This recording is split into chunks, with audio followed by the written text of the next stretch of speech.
ధనుసు రాశి వారికి 2025 సంవత్సరంలో సంవత్సర ఫలితాలు ఏ విధంగా ఉన్నాయి అంటే జనవరి 1, 2025 నుంచి మే 13, 2025 వరకు గురుడు ధను రాశిలో సంచరిస్తున్నాడు. జన్మరాశి నుంచి 6వ రాశిలో సంచరించే కాలంలో వ్యాపారంలో నష్టం ఉంటుంది.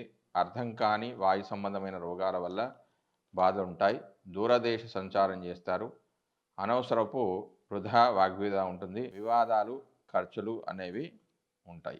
అయితే తన ప్రత్యేక దృష్టి చేత 10వ భావాన్ని, 12వ భావాన్ని, 2వ భావాన్ని వీక్షించడం వల్ల ఆ భావ ఫలితాలను కూడా అందులో ఏమన్నా లోపాలు ఉంటే కూడా గురుగ్రహం అనేది వాటిని తగ్గించి వేస్తుంది. 2వ స్థానంలో వాగ్దోషాలున్న తగ్గిస్తుంది. ధనాదాయం అనేది బాగా ధనలాభం అనేది కలుగుతుంది. తీర్థయాత్రలు చేస్తారు. ఉద్యోగ ప్రయత్నాలు అనుకూలిస్తాయి. వ్యాపారం బాగుంటుంది. విదేశీయానాలు కూడా బాగా యోగిస్తాయి. కొన్ని సందర్భాల్లో